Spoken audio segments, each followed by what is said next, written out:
This week, we are going to be talking about urban sketching.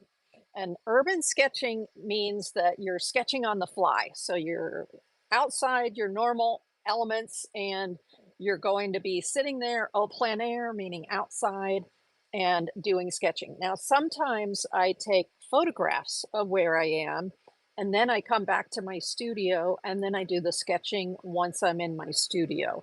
And these are some of my sketchbooks from, geez, how long ago? Like 17 years ago or so. So 15, 17 years. And so these are the types of notebooks that I like to take with me when I go out doing that kind of uh, activity. And I just wanted to show you some of the ideas for how to. This was the Grand Canyon, and it doesn't have to be phenomenal. The idea is that you're there, you're in the moment, and you're creating memories. The fact that this might not look like the Grand Canyon to anybody else doesn't matter because sketching is a personal it's a personal thing that helps jog your memory as to what a scene looked like.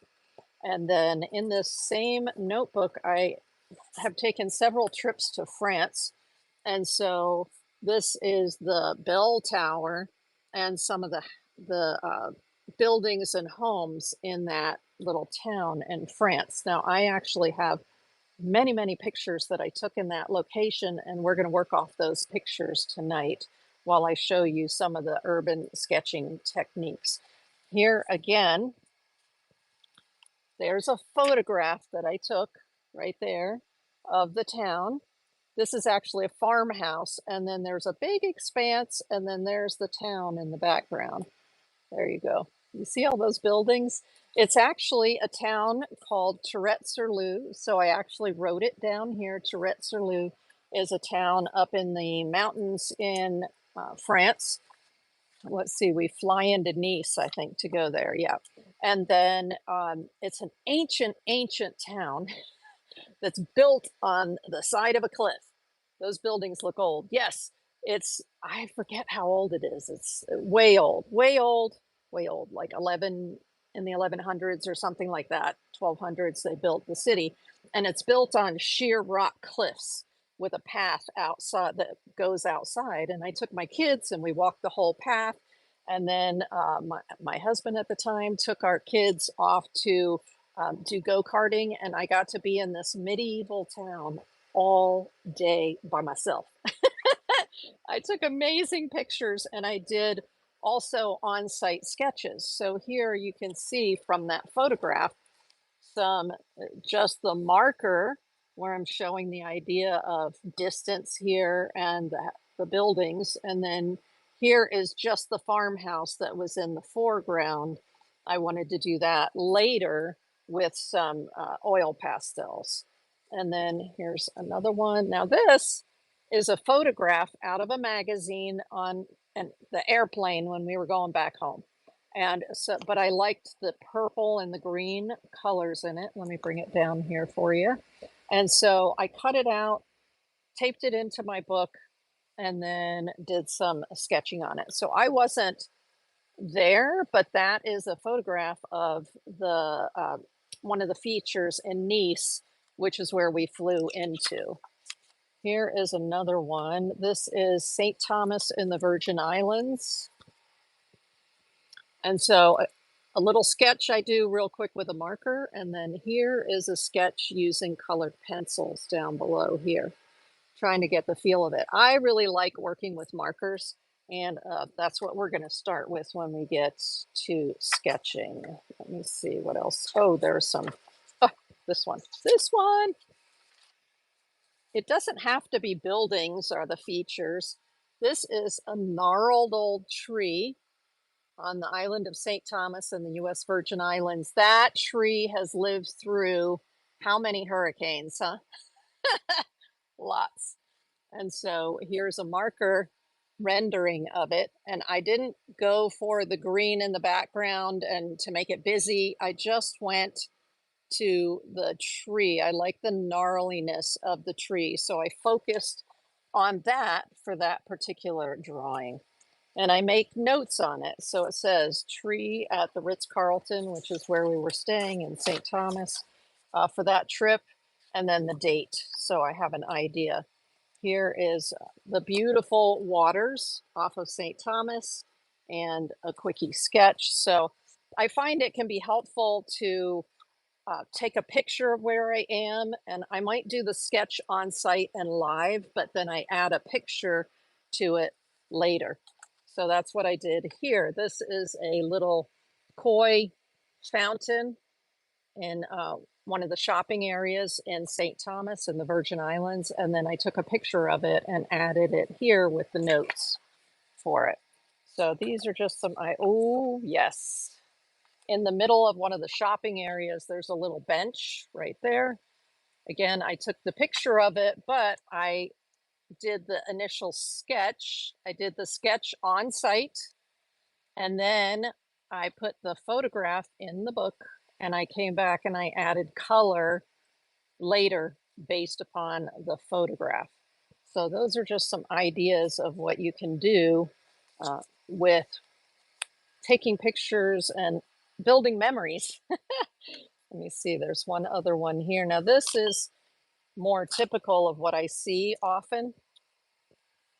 So this was at a friend's house up north, and they had this brick wall and then some really pretty flowers in there. So what did I do here? Colored pen and colored pencil with that one. And then here is, I took a trip to Montreal in Canada, and they have the most gorgeous, um, what's it called? It is a, let's see, botanical garden. And so this was just some little sketches, the koi fish, this bonsai tree, a couple of different ways, right? But that just helps to jog your memory as to what it was that you saw when you were there. Actually, for one of the giveaways tonight, which will come later, I have this artist card that I made, and that is from a photograph of a shrine just outside that city in Tourette-sur-Loup in France. So that is one of the giveaways tonight.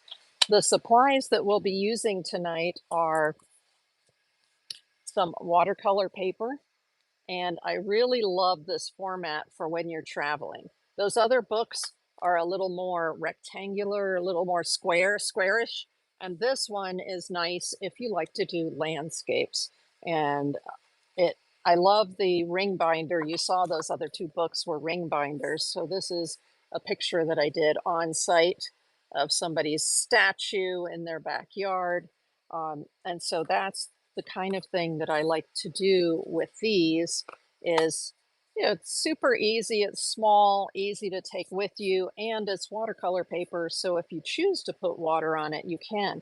But this has texture to it, where the other notebooks that I showed you, which are considered mixed media notebooks, have very little texture to them. So it just depends on what kind of media you plan on using, which type of book you want to go for. But I usually like either mixed media paper or I want the um, watercolor paper. Now, in terms of drawing implements, I like the Micron pens. I've shown you those before. So these are the Sakura Micron pens, and they come in sets with different nib sizes to them. So this is the nib right here. You see the little nib, the little tip right there. And the top tells you what size that nib is. And so I'm always, my favorite nibs are usually the 05 and the 08. But when I want to do scratchies to do hatch marks and stuff, I like to use the really tiny one, which is the 01. And then there's also what they call their graphic one, which has the number 1. And so it's a bigger nib like this. And there is a brush one. So here's the brush one. So this one acts more like a brush instead of a big nib. It just depends on what type of gesturing and how much space I have. If I have a smaller space, I'm generally going to use one of the smaller numbers. If I have a larger space, I'm going to use the brush or the bolder one. Now, besides these kind of black pens, and actually they don't just come in black. The cool thing is, here I have a little cup right here. See all the different colors here? So I've got a pink one, red, green, a light green and a dark green, purple. I have this beautiful brown color, as well as more of the blacks. So that's how I keep them in my studio, so they're right at hand. And the colored ones I turn upside down so I can see what the color is. And then I buy all of my colored ones in a 05. So yeah, 05. But they come in different nib sizes as well for the various colors. So you can, depending on what it is that you like to do, you can select ones based on your preferences. Let's see, is there another one in here? Boop. No, okay. We're going to put those away. Now, I also like to use for highlights silver and gold. And so these are my favorite pens. And pens are so easy to travel with. So it's super, super easy. And then sometimes I take my colored pencils or my watercolor with me, but other times I just go ahead um, and do the black sketch. And like I said, take a photograph, and then I add color often when I get back to my studio. But these are beautiful. These are Uniball Signo, and items like this you can find on my website. So here, let's see, my website, deetsart.com. Then there is a menu item called supply links. And so you can find those markers, you can find these pens, these Signo Uniball pens on the website there. Like I said, on Whatnot, I sell my finished art, but if you are interested in picking up some of these tools, you can find the links on my website. So those are silver and gold. Another gold one that is amazing, really amazing, but it's smelly. So if you have a sensitivity to smell, those other two, these Signo, don't have a smell to them that I notice. Something that does have a smell is this, I think it's Pentel, right? Pen Touch, also by Sakura. Pen Touch, it's called. And this is what they call their calligraphy gold. Ah, Mark Dietz said, I paint in oil but bought some watercolors. Totally different way of thinking, and it is so true. Mark, it is absolutely true. Oh, and so this is a calligraphy tip, which just means that instead of the tip being like a bullet tip, it has a flat top to it, and they come in different widths. Okay, so this puts the most amazing, amazing heavy gold, but I believe it's oil based, and that's why it has a smell to it. It is a shaker type of marker, and it says that it's the gold. And they also come in silver as well, but I find the gold one's the one that I use the most because I have this Signo for my silver, which works great. Now, I have been a member of many different subscription services for art supplies over the years. And one of the subscription services called Art Snacks, I've received lots of interesting markers from them. And so some of the interesting markers that I've gotten, this is my absolute favorite one. It's all in Japanese. Everything on here is in Japanese. I believe it's offered by the Zebra company. So zebra pens, like the animal zebra. What I love about it is you have one tip on this end that's a little bit larger than the tip on this end. Isn't that cool? So you can do your heavier strokes with the top, and then you can do your, with a little less pressure, you can get more detailed strokes. And that's all in one pen. I love it. And then there are other Japanese pens. Again, it's all in Japanese. This is from Zebra. It even says Zebra on it, but the Zebra Pen Company. And this one is like a harder brush tip here. And then my favorite sort of brush tip that's a real brush tip is this Pentel. So this is, let me see if I can show you that. It says Pentel right on here, and then it has Japanese writing. And the cool thing about this is you can get cartridges to replace the ink inside these Pentel. And I even saw a video on YouTube where somebody uses a syringe and they pull up their ink and then they fill it, which is really cool. But I have packs of the refills, and I love this because of the brush effect that it gives. But it's a more controlled, smaller brush, similar to what you would do if you were using a pencil. Now, to get brush strokes that are more like a brush but are super easy to travel with, I use this is another Japanese one. This one's by a company called Yatsutomo. So it's actually Yatsutomo, Yatsutomo, Yatsutomo. I love Yatsutomo's products. They're fabulous. And this is a big brush tip. So this one gives me more strokes, and it's one that um, I believe I can also get cartridges for this. If not, I can refill it one way or the other. But this is probably my favorite brush. They call them brush pens. Favorite brush pen to use that already has ink in it. And then another series that is, it's expensive, but it's very good, is the Sennelier. So this is a Sennelier ink brush. And this Sennelier ink brush is still, it will re-wet. So it is watercolor in here, whereas this one, well, this one will re-wet as well. So you do have to be careful about that. The nice thing about these Micron pens is once you put them down and they're dry, they do not re-wet.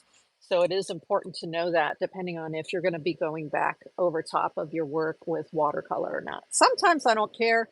I use this anyway. This is a beautiful sepia color. Let me see, do they tell you what color it is? Well, they call it burnt umber. So this is the burnt umber by Sennelier, and love this brush. Love, love, love, love, love it.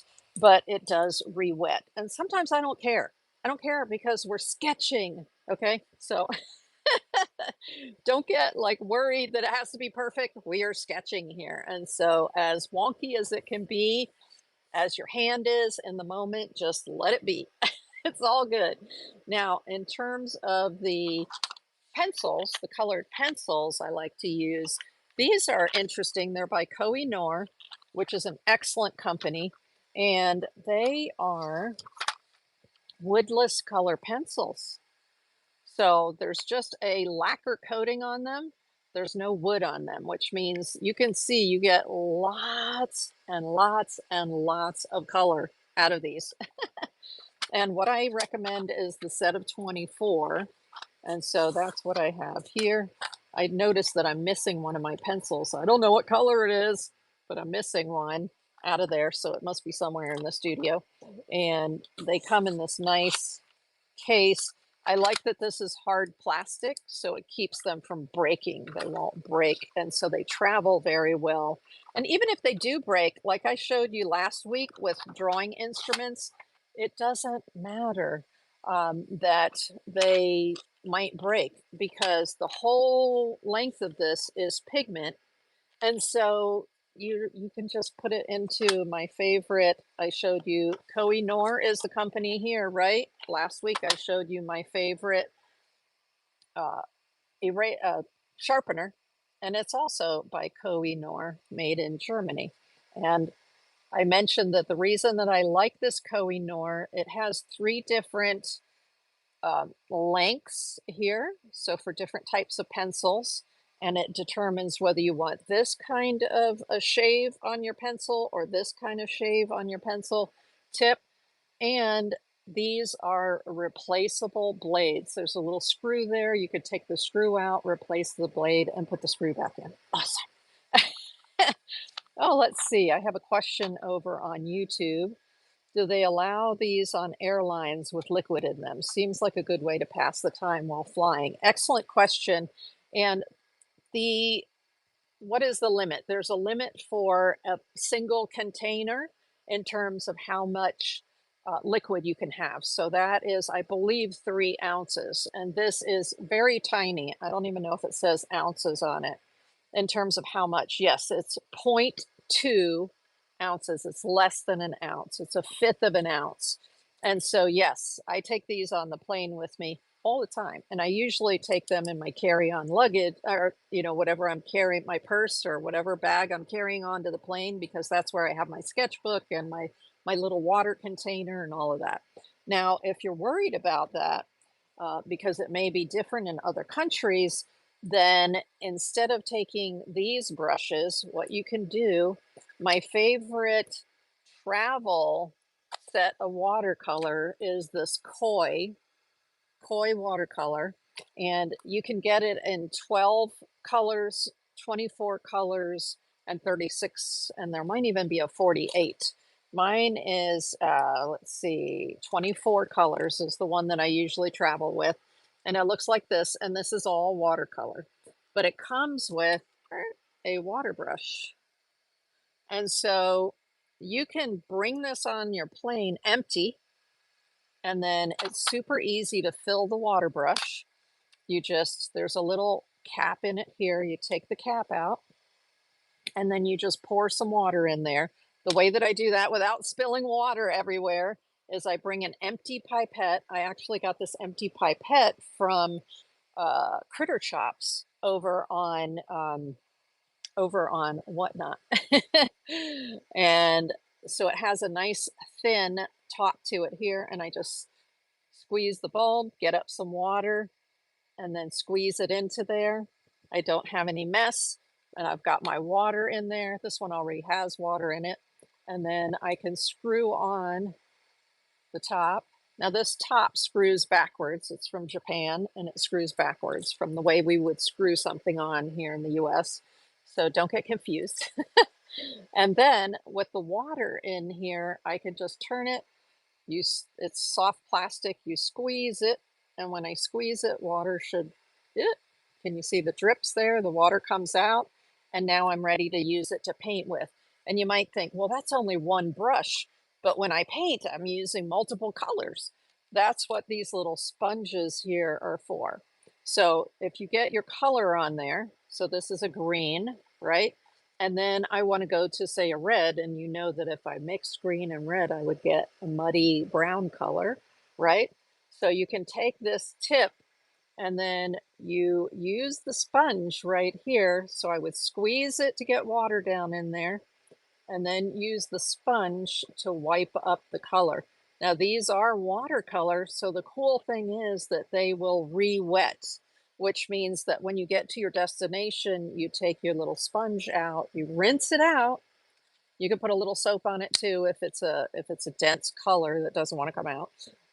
And then you just put them back in there, and they're ready for your next trip. Isn't that cool? That watercolor set is great. Yes, exactly, Mark. So I love this set for that reason. If I'm sitting in my studio and I'm going to be working with watercolors in my studio, what I do is I use a palette like this. This is a ceramic palette is my favorite because they clean out the best. You can use plastic, cheap plastic palettes will also work. But I like this because if I go to the sink and I wash this, all the color comes out. Sometimes if you're using a staining color, some of the reds, like that deep green I just showed you, sometimes if you're using plastic, it will stain the surface, and not everybody likes that. So that's why I like the ceramic palettes instead. But there is a trick. If you know what a magic sponge is, it's those white sponges that there's something special about them. That's why they're called magic sponges. And what I do is I take the plastic ones of these kind of palettes, and after I wash it, if there's a residue of pigment, I go in with the magic sponge, and often the magic sponge will either take it all out or it will take the majority of it out. So that is a trick if you do want to clean your plastic palettes and get more of the color off. Okay, actually, this set, the Koi watercolor set that I'm showing you, it comes with two different palettes. So it has a palette here in the lid, like that. And then it also has a palette here that comes with it. And this palette fits, there's some holes here. So this palette fits just like this into the top, like that. So that when you close it, it's all together. Oops, let me see. I don't have it correctly in the, I have to turn it around. It fits just so. And so then it's all in there. Now, when you go to actually paint with it, especially if you're going to be holding the palette in your hand au plein air, this can either go on this side if you're right or left-handed, or it can go on this side. So whichever side you're more comfortable with doing your mixing, and so if you're right-handed or left-handed, it may be a different side, then that will let you adjust that just like that. Isn't that cool? Oh, that's why this is my favorite set. Let me go ahead and the cool thing now, let's say that I'm done with this water brush, but I need to travel with it. Well, it doesn't fit in here like it is when it's assembled. So you have to be very careful with this little black plug, because now I'm going to, remember it's the opposite way than you think. I'm going to take the top off and put the lid back on the top to protect the bristles and drop that in there. And then I'm going to take the little black plug like this, and I'm going to plug that up. And now there's still a little water in there, and that's fine. Away it goes into the set just like that. And I reassemble it. Now, if I'm in my studio, or let's say I'm traveling somewhere and it's in the hotel room, I will leave these pieces separate to dry, because it's better to not put this over top of the colors underneath until they're dry. It's just better. Sometimes with watercolors, depending on the binders, you can get mold with them. And so I like to leave all the pieces open and let it dry. But of course, if I'm on the plane, I just reassemble it back like this. And then when I get to my destination, I pull it apart and let it all dry that way. It's basically a self-cleaning brush. Yes, Mark Dietz, that is correct. And that's actually true of a lot of water brushes. And I know a lot of artists like to have multiple water brushes for their different categories of paint. So by categories, I mean color categories. So they'll have one that they use with their reds, one that they use with their blues, one that they use with their yellows, and one that they use with their greens or browns. And the reason for that is that that way they can kind of go back and forth between the different brushes with their color families without having to do that full cleaning in between. And they're super easy to travel with. You saw what I would do is I would go onto a plane with them empty, and then you can fill them all up with the water they give you on the plane. I always ask for an extra cup of water, right? And then you just seal them up before you leave. You make sure that they're sealed up, and you don't have to worry about it once you're on the plane that you've got all that water in those brushes, right? I've done a lot of traveling, so you can see. But definitely when it comes to pencils, these are my favorites. I have lots of different pencils, y'all. Let me show you. Let me show you. So I showed this last week, and this is a Japanese teacup, a big one. And these are my non-aquarellable, meaning that you can't hit them with water. They will just, the line will stay. They will not here.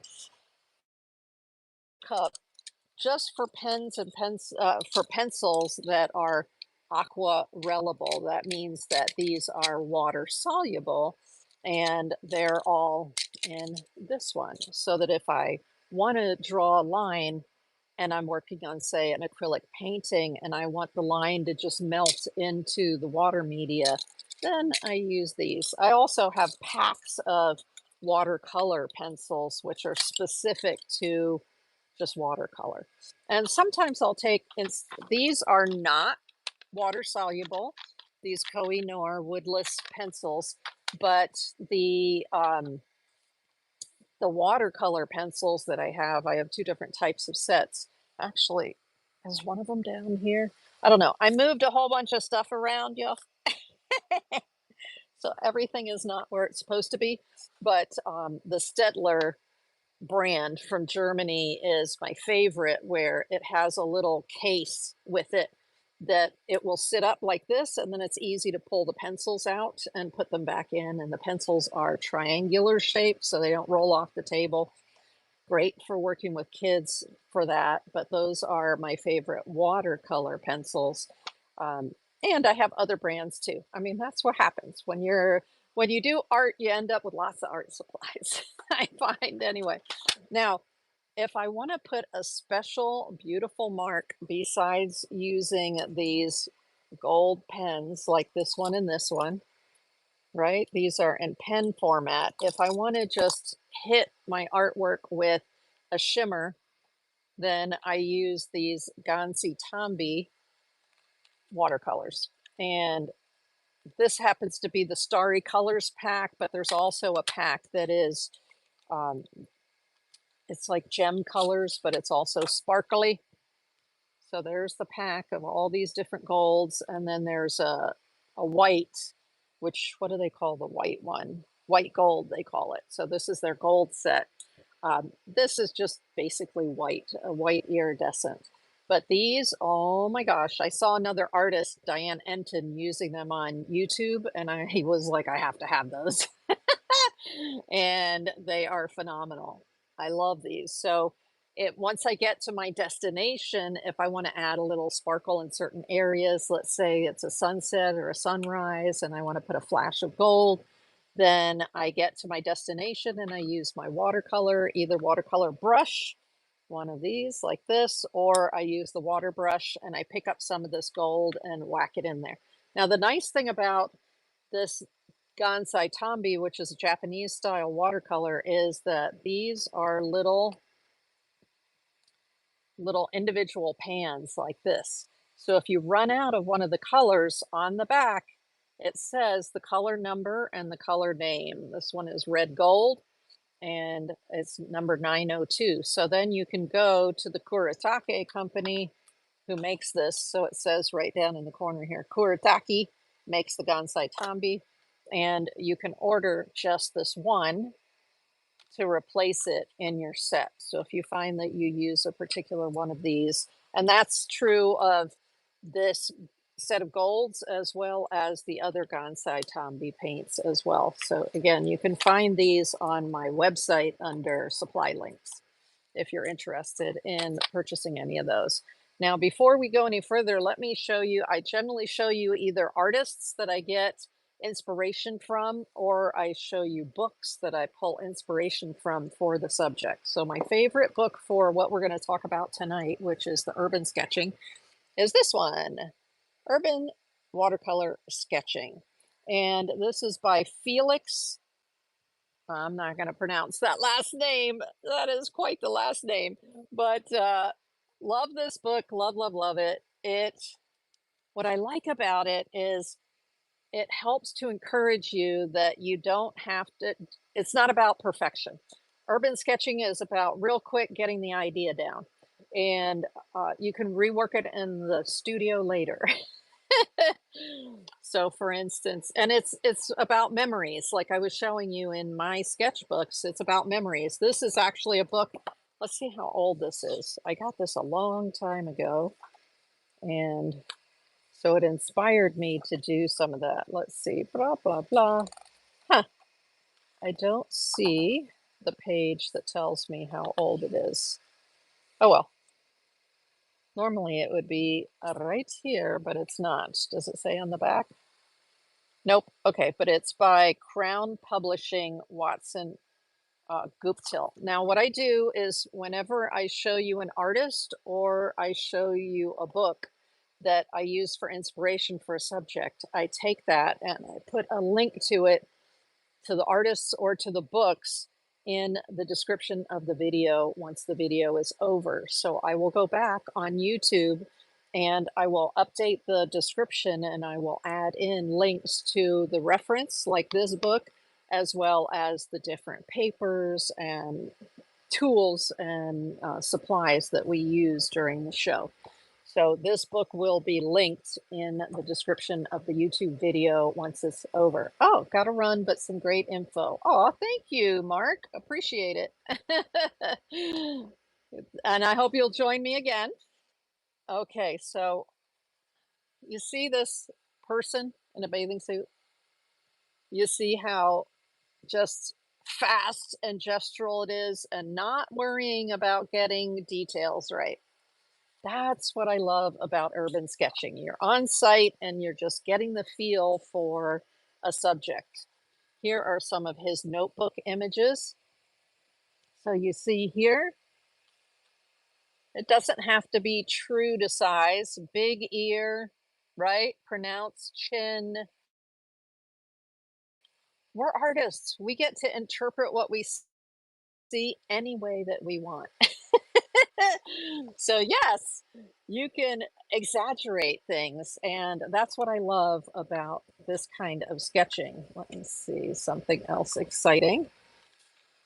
And also, when you're looking at a landscape of some sort, you can emphasize. Notice there's not a lot of detail in here, but there's a lot more detail right here. So it's up to you as the artist to emphasize what you want to from that scene. And that's some of the things that he's showing here. Now this is this is some fruit and a big old lion right there, looks like. So these are just, it's, I think part of the big thing here is just have fun. Look at this monkey.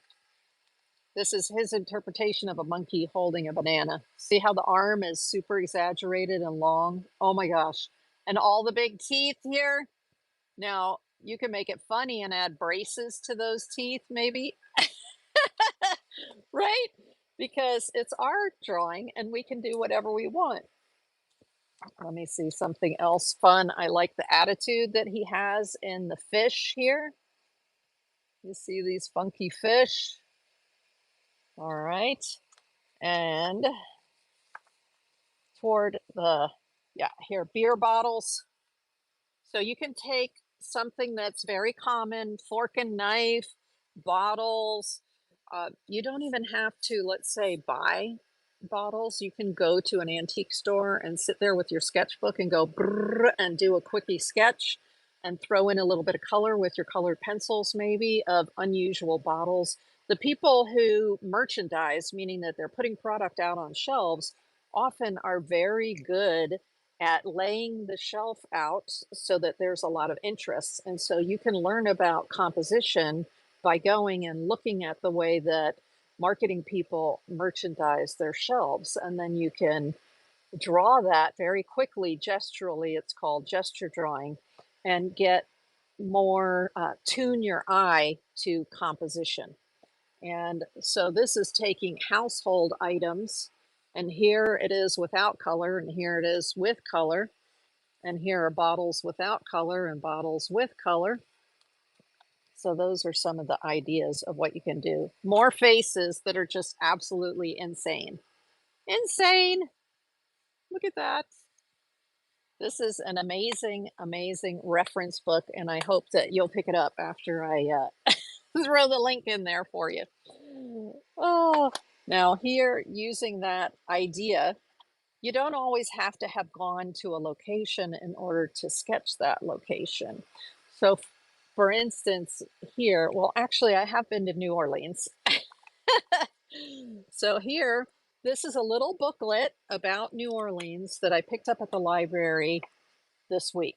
And my local library, and you can check with your local library as well, they have an exchange program where people can bring in their books and they'll put them up on the shelf in with the groupings that they make sense with. And then I can come in as a member of the public and for a small donation, they asked for a small donation to help with the Friends of the Library. You can pick up any of the books that are on the shelf. So I pick up books that most of the time are $20 and $25 books about art, and I'm paying $1. And I get great books.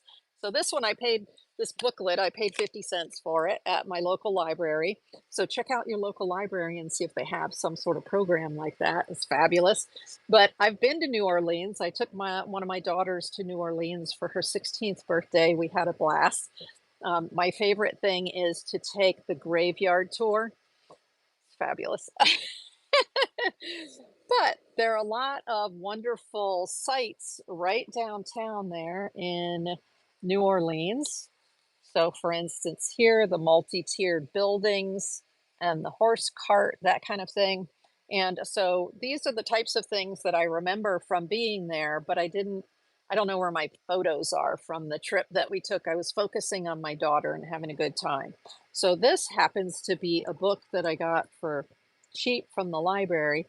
And I looked through the book to get ideas for what to draw. So you can do that. You can take picture books and you will train your eye just by drawing from the picture book. So maybe let's say that, hey, Salmon's girl, welcome in. Maybe you have the desire to take a trip somewhere someday. And like, for instance, here in New Orleans, and then you can get yourself a book like this, look through it. Of course, you're going to be looking for places that you want to go, but you can also do some urban sketching right from the photographs that are in that. This is a New Orleans, because they say it, the Louisiana, they draw it out, Nolens shop, like a grocery type of thing. And so that picture I found very interesting in here. And so I drew it in my book. This is one of my sketchbooks by Daler Rowney. So here it's an echo book, and I like the color of the pages, but it's definitely a sketchbook and not one that I would go in with watercolor. That's why I did my drawing with the markers, and then I used those Koh-i-Noor woodless pencils on inside here, and in order to get the color put down on it. And I like the way it looks against this kind of light tan color. But if you wanted to go to New Orleans or you wanted to go to some other exotic location in the world, get a book about it and start drawing. It can really help just your whole mind and your whole psyche to get yourself psyched up for going to that location. Even if it's a pipe dream, you never know. If you say, I want to go there, and then you start drawing about it, the universe may bring it to you in some way, right? Now, let me see. Besides the books like that, like I said, when you go to a location, you can take photographs. So these are photographs that I took when I was in France. And I printed them on photo paper so you get good color resolution. And you might recognize that that is this picture right here that I took when I was on my trip. This was the outside of the city. So outside the city, there's a big path that you go down below the rocks. And there's this shrine with a painting inside it, protected by bars right there. But you see how blue that sky is? Holy moly, that sky is just gorgeous. So I did an urban sketch. Now, I didn't do it on site because I had my daughters with me, but I did preserve the idea with a photograph. And then I went ahead on a watercolor artist card, which is 2.5 by 3.5 inches, and I did a drawing of that. As an artist, you need to develop your eye for composition in anything that you're looking at. And so as I went through this medieval town of Tourette-sur-Loup up in the mountains up above Nice in France, I was looking for various types of composition. And you can see these rock buildings. There are super narrow streets. They're just cobblestone and no cars. the cars go around the outside of this town. Because the inside they're super narrow and there are lots of stairs, and because it's a hilly area. And so I'm looking for compositions. See how this has a real perspective coming up? It's wide here and it goes narrow back here. So that's one type of composition you can look for. Here is a window, somebody's window, and you see how the bars are here. You've got this old rickety shade that goes over it, but it was springtime, so they had beautiful flowers out there. But then look at all the texture of the rock around it for the building. I just thought that was super interesting. And then here, this is down an alleyway. There's one building here, so somebody lives here. One set of stairs goes up here, somebody lives here. And look at how close this set of stairs is. Somebody lives up here. And over here, there's another door and somebody lives down there. So there are people that live down in the lower level and people that live in the upper level of these ancient, ancient buildings. But you can also see the flower pot right here, the arches, they're repeating arches. So those are the types of things that I look for in order to not only sketch, but also take photographs of. And here, so we're in France and lavender grows in France, right? So this was where pipes come out of one of the buildings. And look at how beautiful they made this little, what would normally be an ugly space. So they put some lavender in there in a vase and some rocks. And that is an interesting thing to look at. You might just walk right past that if you weren't looking for interesting compositional things to draw. Here are the buildings that I showed you earlier for sketching. So this is a view of the town from the mountain in front of it. And you see all these interesting various levels of the roofs. So that's a great subject to do a quickie sketch on. And let me see if there's something else here. All right, this one. What's interesting about this? Again, you've got wide to narrow perspective, and it's not just a straight set of stairs, is it? It's a set of stairs that curves around like that. And then up here you have a street, like a street lamp, a street light, and then the interesting old buildings. So there's a lot there that you could draw just the essence of it, barely anything, or you could get into drawing all the little rocks that are in the building. But we're going to work today on this picture right here. There's the mountain in the background, the buildings, and you see the people. So of course we're not going to do the people perfectly. We're going to do the people like I did here, a suggestion of people. You don't have to, if you're not a portrait artist, don't worry about it. You do not have to worry. Okay, so I am going to go over the table and we're going to do some warm-ups because I like to do warm-ups when I'm getting ready to draw before I tackle something big. So before I would do this, which has a lot of design elements in it. It has windows, it has door openings, it has flowers along here, it has people, there's a stairway, there's the mountain in the background. Oh, there's a lot going on. So I don't just dive straight into a painting like that or a picture like that. I will start with something with a little bit less craziness in it. Okay, let's go over top of the table and we're going to do some drawing. Woohoo! And I'm going to start with, instead of starting with these photographs that I took in France, I am going to start with the book from New Orleans, about New Orleans, okay? Let me get this out of the way. Hold on.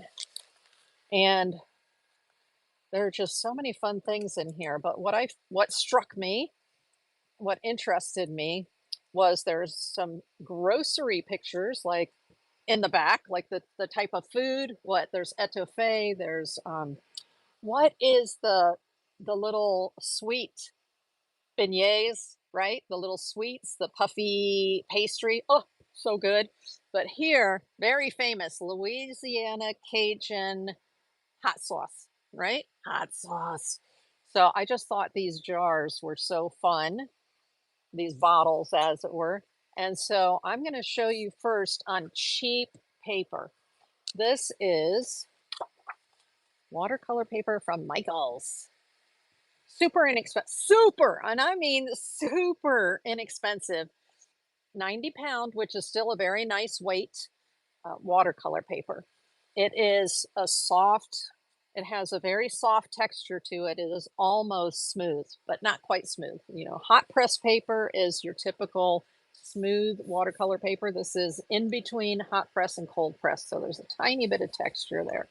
But what we're going to do, well, let's move those waters out of the way a little bit. Um, it's perfect for sketching on. Now, you can add water to it because it is watercolor paper, but what I find is that because it's an inexpensive and light, because it's only 90 pounds, the normal watercolor paper that I work on, like this one that I showed you earlier, is 140 pounds. So you can imagine it's quite a bit heavier. It should say here, cold press, 140 pound right there. And so this will take a lot more water, the 140 pound, where the 90 pound is going to warp more when you add water. But it's perfect paper for sketching and drawing on. And I'm going to start, let's do it two different ways. We're going to do it one way with the markers, these micron pens. And the other way that we're going to do it is with these kind of markers like this, the brush pens. So remember I said there are a lot of different sizes here of the tips. And let's see, the one that I like to sketch with the most is usually the 08, the 05 or the 08. Let's use the 08 because the line's a little bit bolder. And actually, let me show you the lines. This is a 08 line weight. It's called the weight of the line. This is, here's the 01, so you can see the difference. I'll bring this up closer so you can see it in just a minute. Let's see. Here's the 05. And then here is the brush tip. So the nice thing about the brush tip is you can use it on the side to get broader lines. And then here's the number 1, which they call the graphic number 1. Okay, so let me bring those up close to you so you can see. These are the different line weights available from those Sakura Micron pens. Now, what I would normally do is I would normally use a 1 or an 05 or an 08. How do you like that? So one of these three, 1, 05, 08, depending on how heavy a line I want. And then if I want to scratch in some shadows, I'm going to use that 01 because it's tiny. So let's actually start with the 08. And we're just going to sketch up some of these bottles in the picture. Let me bring the picture closer so you can see. See the bottles there? They're Cajun sauce. Cajun sauce. Hot pepper sauce. So just common things like that. And you can find them in your own kitchen and create your own little, what are they called? Still life. So that's put some bottles together and then draw them. And this will just help with your drawing skills. So I'm going to start with the big bottle in the middle and then go to the sides. And we're just going to do the lid here and go down a little bit like that. So this is going to help your observation skills. That's what's great about urban sketching. Besides the fact you get some cool pictures out of it. Oh, and then we're going to go like this. And here we've got a label. So this is, urban sketching is just like drawing everyday life. It's awesome. And then it says on it, Cajun. And then it says here hot sauce, but it goes around the bottle. So that gives you the impression that the bottle is going around, that it is round, right? And then over here next to it, we have a smaller bottle like this. And we're going to do this part of it. But what I like about the bottle next to it is the shape is very cool. The way it's kind of squat and it has it's like a bourbon bottle, isn't it? Isn't that how bourbon bottles are shaped? Kind of like this, narrow top, wide sides to it. And then the interesting thing about this bottle is the label. Remember, people pay a lot of money to marketing companies to design their labels and come up with their sayings and things like that. And so take advantage of using that to help you with your simple designs like this until you get comfortable with drawing, and then you can come up with your own designs that are pleasing. And so this is called Not So Hot Sauce, which is really cute, I thought. So this one is hot and this one's not so hot. And then next to it here you have oyster juice. That's what these are. Well, it's either oyster juice or it's green, like tomatillo kind of hot sauce, a little bit different. So we're going to put some detail in here. And this one is more like this. So you're going to really work on your powers of observation. And this is the perfect way to do a warm up. Warm up. So let's just go like this. We've got a label going here.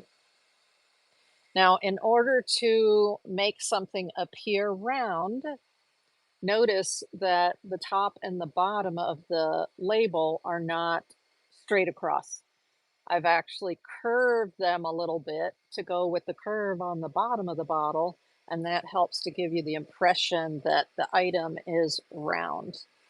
Okay, and then if I want to put any shadows in there, I can use my 01. That's the tiny, tiny little tip here. Tiny tip. Oh my gosh. It's so small, but it's great because you can do hash marks to create shadows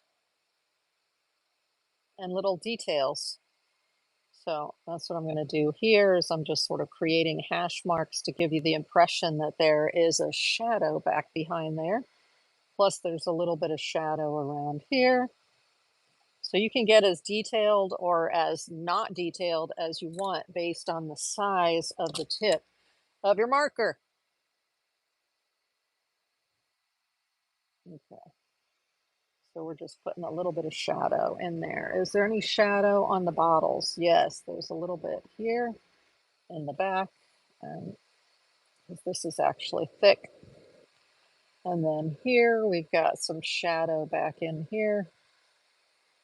Again, going in a direction to make it look like it is round. And then let's do that over here. I'm going to assume that the light source is coming from over here, so that's helpful to also know where's your light source coming from in order to determine where to put your shadows. Let's put a little bit of shadow in here. I'm going to bring this up closer to show you in just a moment here. So you see those little teeny tiny fine hatch lines? That's what I'm using the 01 for, is putting in nice detailed hash lines. And then another great thing about the 01 is if I want to write on here and I don't have a very big space, I can use this Louisiana. So I can write little words. I don't even have to write words. I can just sort of scribble.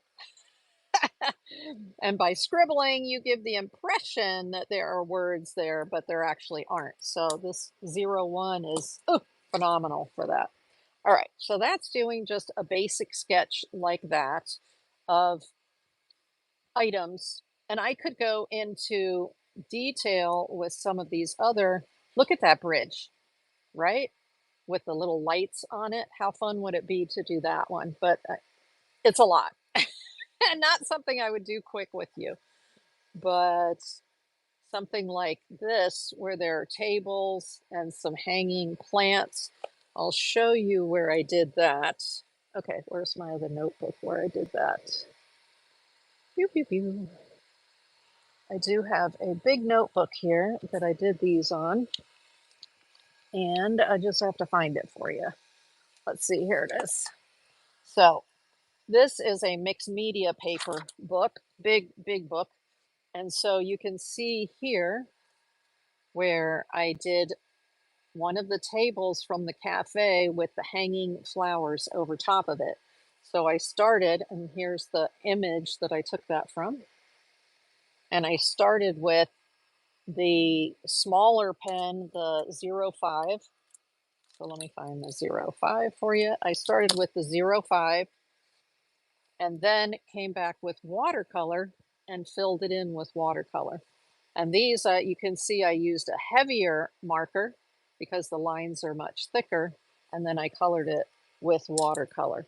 So these heavier lines I did with these brush pens. Let's go ahead and do that now. Woohoo! Love the brush pens. So we're going to do the same jars, but we're going to do them with the brush pen instead. Let me find that page right there. There it is. And this is the black brush pen by Yasutomo. Now these, when you first get it, there's a little ring right here, a little colored ring. You have to unscrew the top, pull the ring out, throw it away, screw this back on, and make sure that you screw it on hard so that it clicks, and that starts the ink flowing to the tip. Then you have to squeeze it a little bit because this is a soft plastic. You squeeze it a little bit, and that helps to get the ink to flow out of that tip. So there's what it looks like there. And that's the black one. Now, while it's wet, if I hit it with a brush with water on it, you can get that color to spread just a little bit. Just a little bit. You can see a little bit of the gray coming off there. Now I can, that's wet right now, so now I can actually drop some color in. And there again, it's gray because the water is diluting it, right? So this is one of my favorite ones to work with. Here is the brown one from Sennelier. Same thing, there was a ring in here. I had to pull the ring out and do it. Now I noticed that some of this ink that's in the barrel has accumulated in the tip. It depends on how I'm storing it, whether it comes up. So before I open it, before you open it, if you have a clear tip like this one, look at the tip and see if there's any of the ink in there. So I have to open this like this carefully because there's ink in the bottom of here. Now I'm not going to waste that ink. I'm going to store this up with the bristles up. And as the ink wears out, I will just pour that ink into the tip and use it. So I'm not going to lose that. And notice I showed you earlier my little my little pencil sharpener. Well, look, it fits right in there like that while I'm using it. So this is very juicy. Before I go and start drawing right on my paper, I make sure I do a couple of strokes so that I can get that extra juiciness off of there, because I don't want drips and splats necessarily when I'm doing my drawing. So let's get back to the same bottles, and let's use the black one first. But I love using this brown one. You can see that nice warm color there. Love that. Especially if you're going to be drawing people or something, it can come in really handy to have the burnt umber version of it. So here I'm going to use this brush. You can hold it like a pencil, or most of the time I hold it like a Chinese brush, which is in between your thumb and your other fingers like this. And then you hold it either straight up or just a little bit at an angle here to get the paint to flow out of the tip. So let's do the same thing again, but you're going to be doing it bigger because this tip deposits a lot more paint, a lot more ink. I just love working with ink. Oh, and then there we go. And we'll put a little bit of shadow over here. Now, if I want the shadow to be gray, what do? I hit it with water real quick before it has a chance to dry. And then you're going to get some grayness out of it there. There we go. Nice. So do you see the gray there or the water? Now this is watercolor paper. It's just cheap watercolor paper. So I wouldn't use a lot of water on it for that reason. Okay, let's put a little bit more there. But I like how the strokes are just bigger, bigger. They're fatter. And I like that when I'm painting. I like to have, it kind of looks more expressive to have that kind of heavy line going. Okay, let's do another line here. So that was the small one. Let's do the tall one here. So we'll come all the way up here like that. Bring the lid in a little bit. It comes down and around and down like that. So the power of observation, or, you may not get it right. Like I just screwed up that edge, but it doesn't matter because we're sketching. That's the beautiful thing about sketching. It doesn't have to be perfect. And actually, I like to, when I'm doing my acrylic painting, I like to do sketching with my acrylic painting too, to start it. Start your acrylic painting like this. And remember, there's no crying in acrylic painting because you can always cover it up, right? So start with a sketch like this. Hey, Art by Jeffrey, welcome in over on Whatnots. Welcome in, welcome in. And then here again, I'm going to do the label. The label is off to the side like that. And it's Cajun. And then it's hot sauce. Oh, yeah. All right. And then I'll do the little one over here. So again, like that. What's nice about doing one and then repeating it again is you can just work off of what you've already done, right? And just use different media. So I highly encourage you to try the same image, but multiple times with different media so that you get a feel for how the different media work. Do this and like that. Oops, that has to go that way, doesn't it? Okay, and we're going to lay in a little bit of shadow. So I'm going to go like this on the side, and that way I'm getting less of the paint. The paint has more of a rough look to it. And then, or the ink does. And then, quick, let's get some water here and see if we can get any gray out of that. Yes, we're getting some gray. Yay. Time is key though. The longer you let it sit, the less gray you're going to get off of there. There you go, just a little bit of water now. If I had a water brush like I showed you from that watercolor kit, then super easy because the water's already in the handle to just squeeze it and get some water out. Okay, so that's the same jars. Now, if I want to do some shadowing, I'm going to actually put some water where I want the shadows to go. And then I'm going to come in with this and I'm going to drop in the shadow because the fact that the water is there, the water makes it diluted, so it's much more gray, you'll notice. So there, because I put it in where the water was, it's gray instead of being that dense black. Now, I might do the outlines of the bottles that way and then come back in with one of these to do the writing, right? So this is not so hot sauce because I have better control over the marker this way than I do with the brush in order to do that writing. So that can help to use both.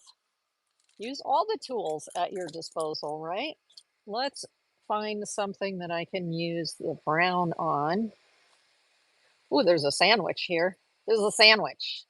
Can you see the sandwich? Let me move the water out of the way. It's a beautiful foot-long sandwich, it looks like. Oh, thank you, Custom Wood Burning. Custom Wood Burning is rating with a party of 3 over on Whatnot. So let's run that next giveaway. Tonight, since you weren't here earlier, I am introducing some prints to the show of some of my animal art. And so I have a couple of giveaways here um, where I've printed my animal art. This is an elephant splash, and it is on a blank greeting card. So this is the next giveaway that I'm going to run right now. So thank you for coming in. I appreciate everybody. We're in the middle of doing a workshop on urban sketching right now, but let's get this running and we'll go to giveaways and running. Yay. So jump in, please, on the giveaway. Like I said, I'm introducing these prints for the sale tonight, but this one, some lucky winner will get, I will mail that to you. So if you are on YouTube, which I see we have some folks watching over on YouTube, then I would encourage you to either scan the QR code at the top of the screen with your phone or go into the description of the video and you will be able to click on the link and come over to the show in progress on Whatnot. If you're new to Whatnot, they will give you $15 to spend on the platform, which is awesome. But then you can participate in both the giveaways and the sale that I will be having after the art workshop. All right, so let's draw the foot-long sandwich there in the picture. Again, there's ink in the tip here, so I'm going to turn it upside down and open it to prevent that ink from getting in there. Oh, see, it's already dripping. So it happens. So there, I put it in my, look at me. I'm getting drips. Well, you know what that means? That means I have to go with it, right? If you drip on something, you need to go with it. So I'm going to go ahead and I'm going to do some more dripping. Let's do that. So you grab a paintbrush and then you just smack on the paintbrush and now I've got more drips, right? Go with it. Now you can, while it's still wet, you can put a paper towel on there and lift some of the darkness of that paint up. There you go. Oh, I actually love that color. It looks like walnut ink. It looks very old.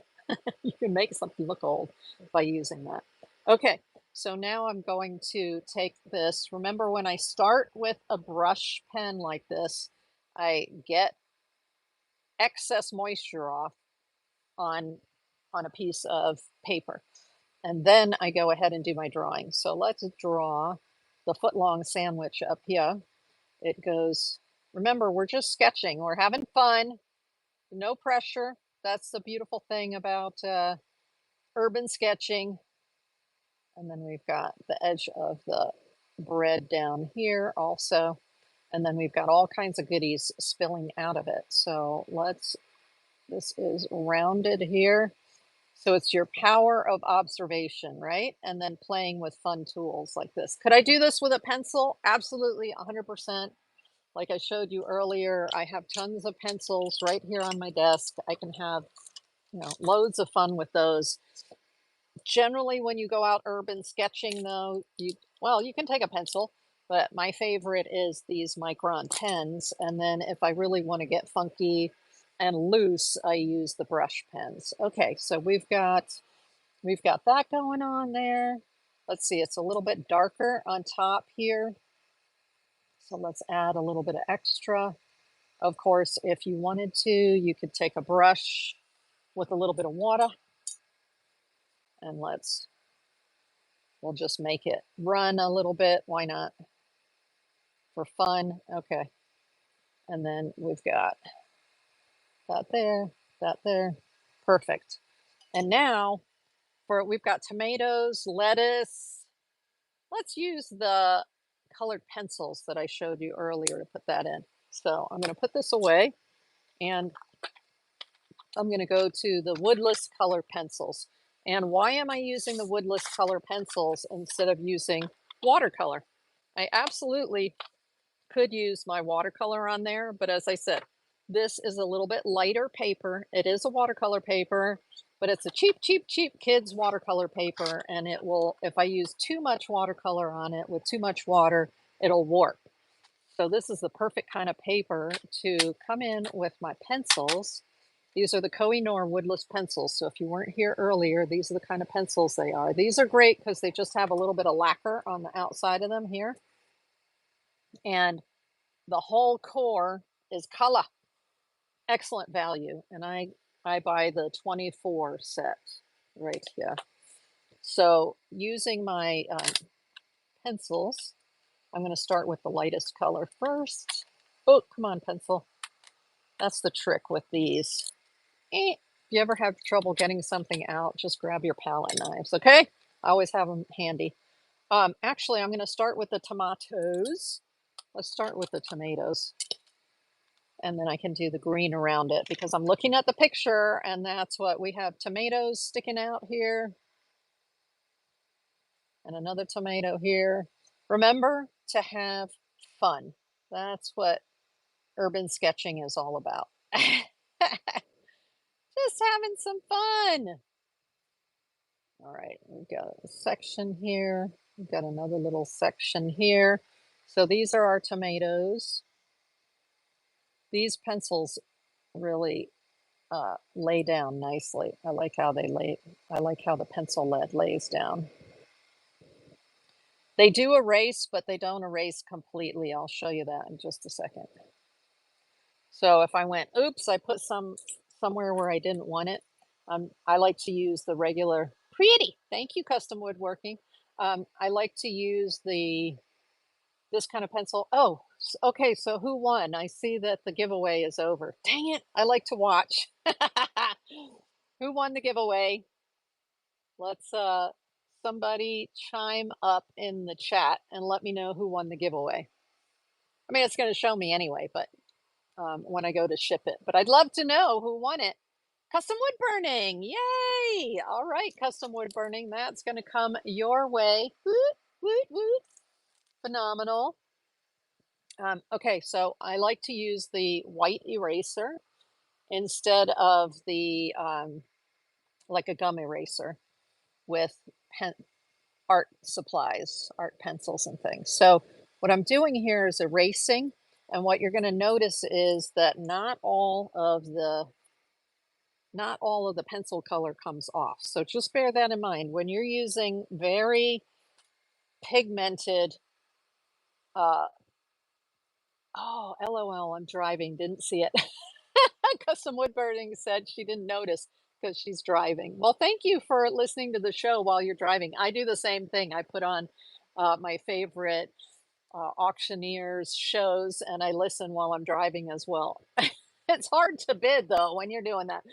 Oh, but you'll notice when you're using a good quality art supply that it's a little difficult to erase because it's made to lay down beautifully on your papers, and that's what this is doing. So that's my tomatoes sticking out of there.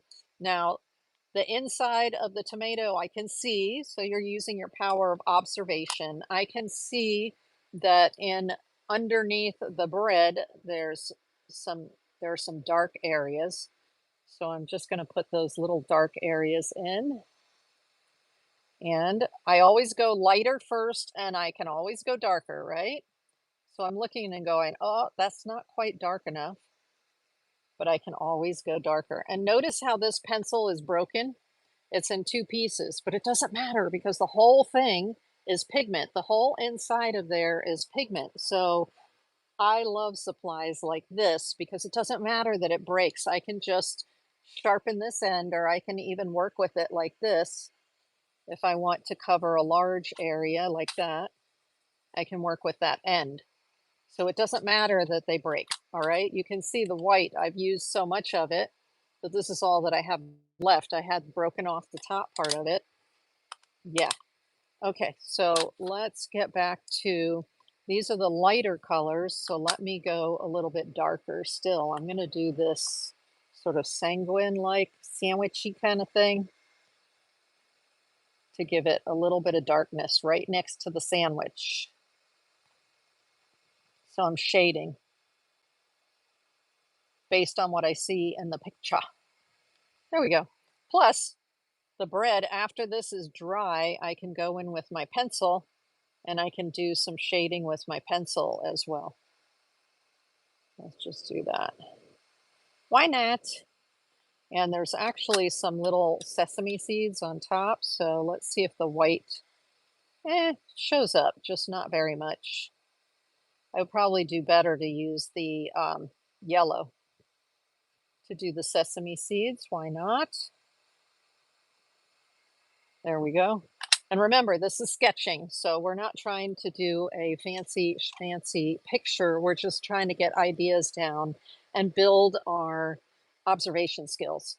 So there's some meat down there. So let's use this red to put a little piece of meat right here. It looks like a roast beef sandwich or something. Okay, so there's a piece of meat sticking down there. Let's use a little bit darker red. Oh, it's kind of purple here. There we go. And now time for the green. Green. So I'm going to start with the lightest green first. And this is just bitty bits of lettuce sticking out.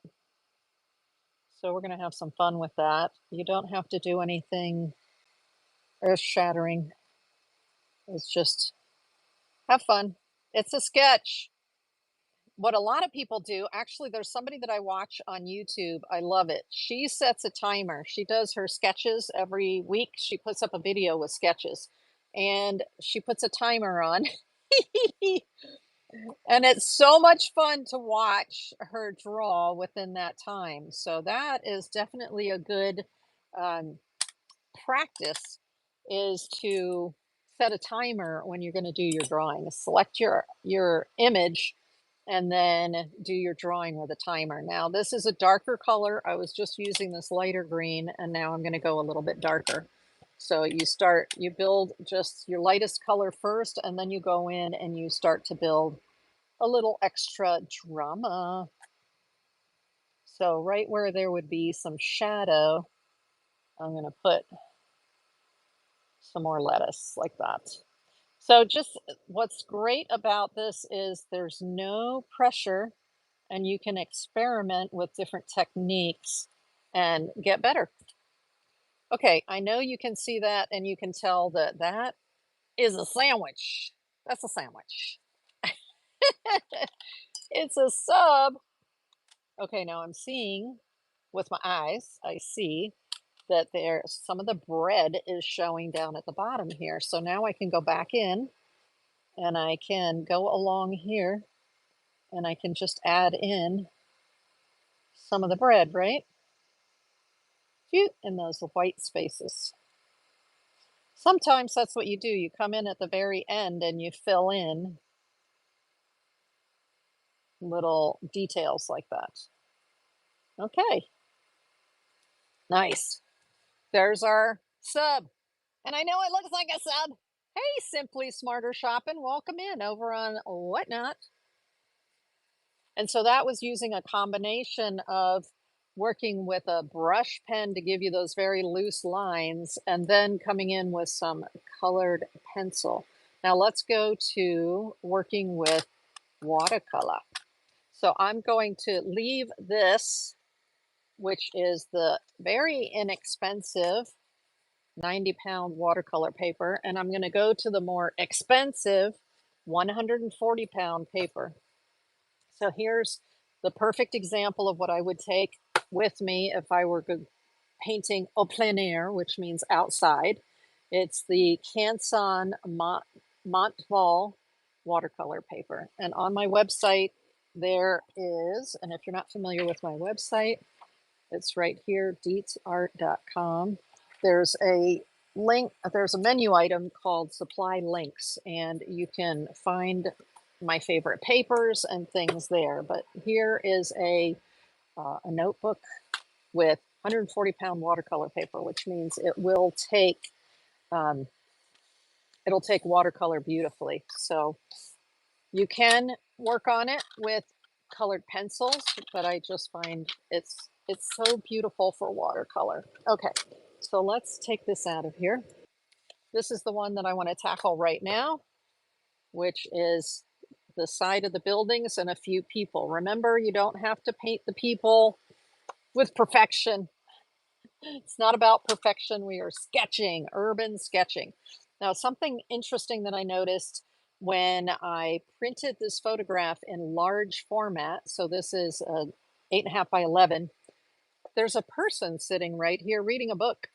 See the person sitting reading a book? I was like, oh, that's so cool. I didn't even notice that when the picture was small. But that is so cool. I love it. Okay, so we are going to sketch this out onto this paper here using one of these pens. So I'm going to start with the 05. Let me find the 05.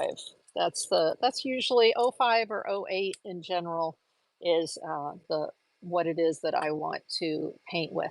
Now the interesting thing about the perspective on this painting is you've got the road going, or picture, you've got the road going down like this, and you've got the building does this, right? The perspective. So we're going to start with the edge of the building over here, right here, so we can get an idea of where we are in the picture. So when I do this, I use lots of little sketchy marks like this. You'll see. Actually, this 08 is almost empty, or 05. Let me see if I have another 05 over here. That's why I always have extra on my table in case one runs out. Oh, yeah. Okay, let's try this one. So I'm going to bring yeah, much better. Actually, I think this is a dark brown, which is fine. It's perfect for what we're doing. So I'm bringing it down there. Then there's actually a little shop right here, and there's a shelf coming out. So I'm going to bring this shelf out here. It goes like that. It's a little roof, and it comes in here. And actually there are two little flower pots on there, which are so cute. So I'm going to do a flower pot like that. Yep. It comes in. Let's do the other flower. Remember, though, I'm an artist, so if I only want one flower pot instead of two, I do that. So that's one of the things I loved about this picture was the lantern that's hanging off the side of the building there. So I'm going to take that lantern, and it's just above where this pot is right here. So I'm going to start with the bottom of it. And sketchy, sketchy, sketchy, sketchy. I don't have to do anything terribly perfect, right? Like that, like that. It comes like that and like that. Remember that each time you do the sketch, you can refine it and get it better and better. So don't be hard on yourself. This is the very first time I'm sketching this particular one. And then, so it looks nothing like the picture. I can tell you that right now. Nothing like it. Well, it does look something like it, but, and then this is that is attached to the side of the building, and there's actually another little loop right here. So as I said, it's the power of observation. That's what you're training your eye to, the power of observation. Okay, now to the right of where these little pots are, there are a couple of windows. So let's draw. There's a little bit of wall right here. Actually, this goes down this way. And then there's a window here. And there's a window shade like that. It's very narrow because I'm looking at it from the side. So this will definitely help your powers of observation, no doubt. And then there's an opening, and the opening is actually in shadow. So I'm just going to whip some shadow in there right now. And this goes up like this, and then there's the next one next to it. So this is what I do as I'm doing my sketching, is trying to get an idea of where things are. I can come back later after I get the basic outline and put more in. And then there's a little bit of wall, and then there's another one that's starting here. So I'm not going to bore you with the whole process. We're just going to get the process started because I want to show you putting some watercolor on there. Okay, like that. And then another shade. This space is actually a little bit wider because with perspective, it's changing. The width of things change as they come closer to you, they get wider. The openings get wider. Okay, let's do this. So that's that window. So I'm cutting off the person who's sitting there. Ah, but that's okay. I'll get over it. If I were using a larger piece of paper, I could get it. I tend to draw large, and so in general, I use larger sheets of paper. I know some people like to draw small, and so a piece of paper this size, which is 5.5 by 8.5 inches, works perfectly for you, but it's hard for me to draw with a small one like this. Okay, there's an interesting opening right here, and it is in shadow. So I'm just putting in some marks to remind me to put shadow watercolor in there. All right. And then, of course, there are more windows up here. I'm not going to do that right now. Underneath these two windows, actually, this one has a bit of a window shelf right here. So let's bring it all the way down. And then there's a tree in the way. So to depict the tree, I can either draw the tree in or I can leave space and come back with watercolor. So one of the things with drawing is that I can draw everything in or I can leave space to bring in watercolor or colored pencil and then go back over top of it with my marker in order to perfect and add in. I'm going to show you here. See the little leaves right there? So I could always just put green in that general area and then come in later and draw in the individual bits, or I could draw in the bits with my pen now. I like to put the color down and then come back and draw on top of it to create the more definition. But what I'm noticing here is there's a roof. So I'm going to go ahead here and draw the barrel roof. They're barrel tiles like this. So right now I'm just going to sketch in the roof like that. And then let's see, the roof goes, I'm always looking at angles. I'm drawing it here almost straight across, but the actual photograph has it at quite a steep angle in this direction. So now I'm going to perfect it by pulling these out a little bit more and making it go more like that. So I get a better angle to it the way that the picture shows. So you'll find your brain wants to do one thing, but the real life picture says something else.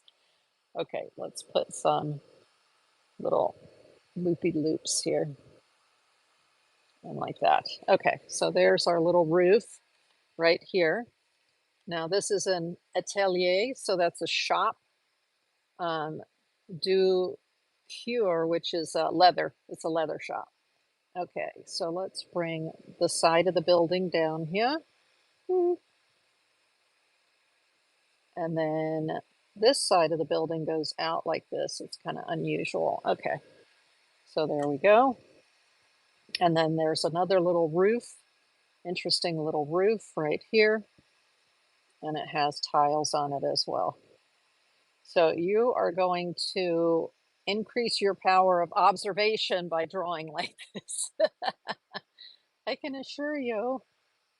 Let me see, there's a little bit more there. And then there's a little mailbox on the wall right here. And then there's a door.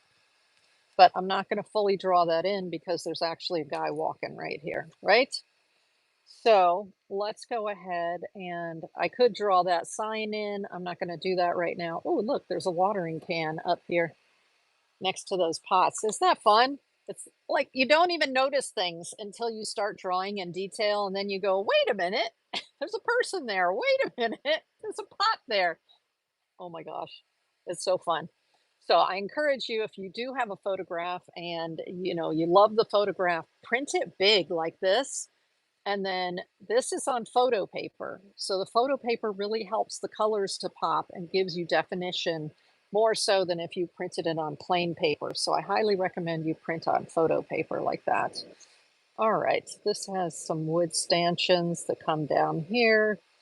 And then there's something here on the edge that goes like that. Okay, so those are those basics. They're going to be plants on the side over here. And then here, I'm going to I'm going to just sketch very loosely this person walking right here. Okay. Very loose. You don't have to get crazy. And his head is about, you got a little ear, and then his head is about here. It's going to look like an elf if I'm drawing it, but hey, I generally don't draw faces because I'm not good at portraiture. I'm not really interested in portraiture, so I just get the basic idea of what's going on here. Okay, there's the hand, the shirt. He actually has a bag over his shoulder that he's holding. So the bag is going to stick out like this. Okay. Ooh, maybe he has art supplies in the bag, right? He's carrying some art supplies. So he has a V-neck shirt on. Let's get the other shoulder over here. Arm hanging down. Woo, that's a big arm. And then hand here. So it is okay to just sketch, sketch. You don't have to draw things in perfectly. So this has there. So see how it's going. I'm going to move this up a little bit so I can see the legs and the feet. So there's a little bit of space here, the edge of the pants. And then this one coming down here. And then for the shoes, I just get the idea. I'm sketching. Like I said, I am not a realist. Don't want to be a realist. I would rather just sketch ideas like this. So there's a person walking, and then there's actually next to him, there is where the road goes like this. And let's draw this, which is a flower bed. So we're going to be putting flowers in here. We're going to put a tree in here. We've got him walking. Now there's another person walking off to his side. We can choose to include her or not include her. What I want to do right now is I just want to show you what I would do to throw some watercolor on this. So normally I would spend a lot more time, right, drawing in more windows and details. But for right now, let's just get our watercolors out so you can see how those work. So here is, and I don't have to follow the colors that are in the picture. I can do whatever I want because I'm an artist. But for right now, while you're learning, follow the picture. And, oh, you know what's really cool is there is a chimney out here. So you see this other little house with a chimney? I like that. So I'm actually going to draw that in here. It's just the roof goes like this, and then down like that. And you've got a little chimney here that's super cute with little tiles on the top. Why not? Just for the heck of it. And there are little tiles that come down here.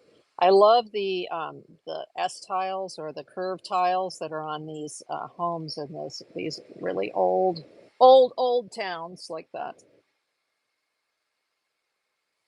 Okay. Now, the reason I'm not doing the side of the building is if you look here, it's all trees. Trees! So that's easy to put in using my uh, watercolors. So these I showed earlier. These are the koi watercolors, and it comes with this extra mixing palette. So you have a mixing palette here as well as an extra mixing palette that, depending on whether you're right-handed or left-handed, can go on either side like that, so that when you're holding it, it also comes with a water brush if you want to use that, especially when you're traveling. This is called their travel kit. Again, it's koi watercolors, and it's their 24 color set. So I've got some water here with my favorite Princeton brushes. I like the Princeton Velvet Touch brushes. So I'm going to use the small brush because I'm working in a small area, but most of the time I use one of their bigger brushes. Let me show you. I think this is a size 10. Yeah. So most of the time I use this really big brush, but we're working in a small area right now, so I'm using a size 4, a smaller one instead. All right, now I always hold a paper towel in my hand when I'm doing watercolor. Let me get some here. Because when I put water on my brush, I'm then cleaning off a little bit from the tip. Otherwise, you end up with blobs of water all over your watercolors, and that's annoying. Okay, so let's look at this. The gentleman has pink on his shirt, so we can go with pink or red. Let me pick up like a cranberry type color. Now this color may be too dense coming off of the top of the brush here, so that's another reason for using the color mixing area, to be sure I have plenty of water in it. And I'm just going to touch on there so that you see a pattern with his shirt. Okay, he's got blue pants on, so let's pick up a light blue color here. And then I'm going to rub it up here to be sure that I've got it where I want it to be, that I have the right color, the right consistency. And then I'm just going to put that right in there. And he's carrying a black bag, but let's do something more fun than black. What's more fun than black? Let's give him an orange bag. Why not? Why not? Okay, we're going to put the orange here to be sure it looks right. And then we're going to do the bag orange because I can. Yeah, there we go. So now we're beginning to just drop in some color. You don't have to do anything fancy when you're sketching. You just want to get the idea down. Hey, Nanette over on YouTube. Welcome in, welcome in. And now these shades in this picture are kind of a pale blue. So if I want to keep them pale blue, I can use the blue that I already put on there. I can either add lots of water and that'll get a very pale blue, or there's even white on here. I can grab a little bit of white and make it a real like baby blue right there. So I'm putting that on there. Now the shades actually have little lines across, little wood slats across them, which you can see here in the photograph. So later I will come back with my marker, my pen, and I will add those little slots in later. Right now I'm just getting some color down. These roofs are phenomenal. They're beautiful rusty orange. So I have some orange I already put on here, right? And then I'm going to add a little bit of this sienna color. So now I've got orange and sienna in there. What the heck, I'll pick up a little bit of that yellow right there. And then instead of just swishing the whole thing one color, I'm going to use my brush to make that shape and leave some white space behind. And that way it's defining better that it's a curved roof. I don't have to fill the whole roof with color. There we go. So that gives you the feel of the curved roof. And then, let's see, this looks like it's wood over here. So now I'm going to pick the little bit darker wood, darker brown, and I'm just going to drop the darker brown into there and also here. So you're beginning to develop. This is the fun part to me, the drawing, which watercolor pencils work. Ah, okay. Let me show you what I use for watercolor pencils. Thank you for your question, Salmon's Girl. Also, I have in the supply links on my website, it's a set of 2 of these, and they are just indispensable on my work table to keep my brushes from rolling around and getting into things. Hold on just a second. I'm going to get some watercolor pencils so that I can show you the set that I have that I travel with, which is why if you look here, you see how it's all messed up, the box, because I travel with this set of Derwent, which is an excellent, excellent pencil company. They make all different types of pencils.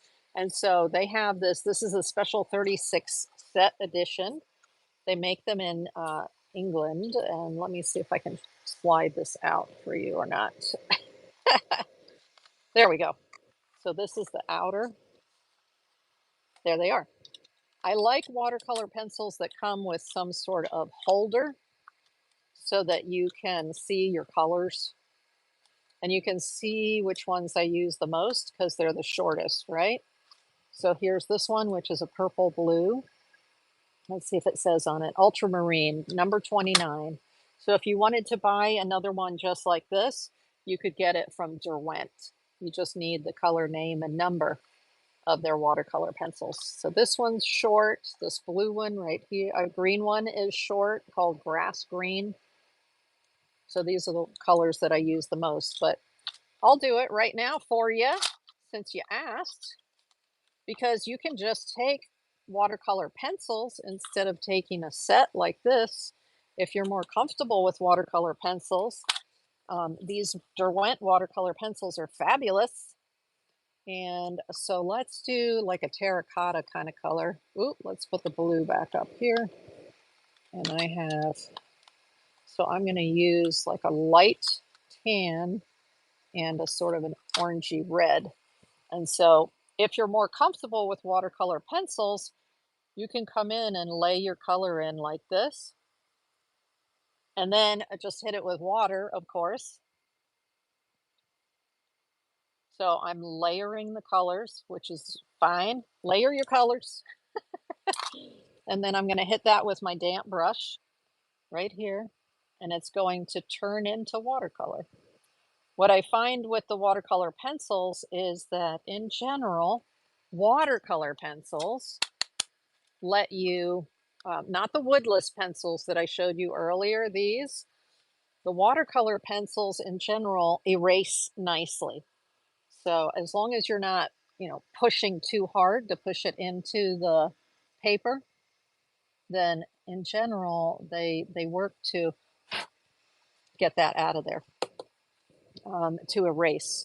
So yes, thank you for mentioning that because they are certainly an option. And the nice thing about watercolor pencils is you can come back in and like this is damp, so I'm adding more depth while it's still damp with watercolor pencils. Even after you use watercolors like this, you can come back in with your watercolor pencils and define shapes.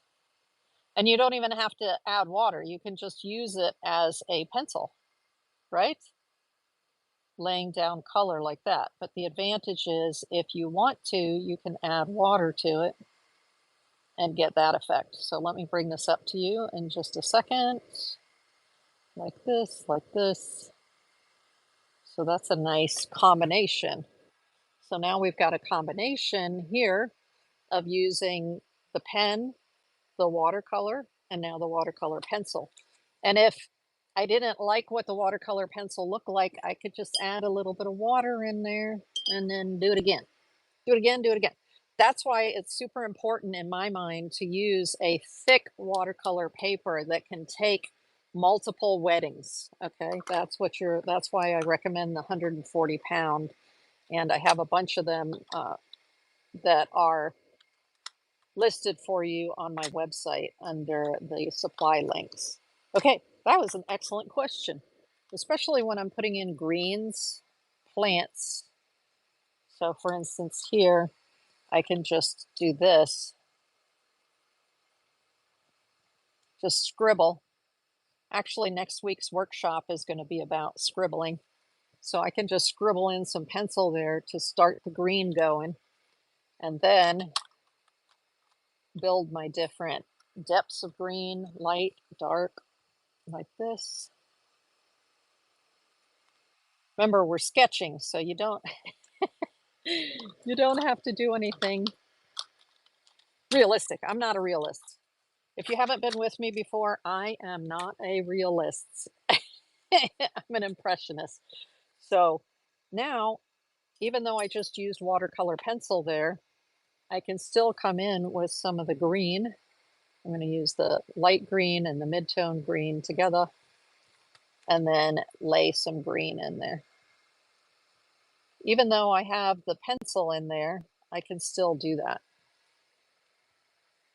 And then when it dries, you'll see little pencil marks behind it, which is great. It's all about the hand of the artist, in my opinion. Make sure that your hand, the fact that you drew something, shows in your artwork, okay?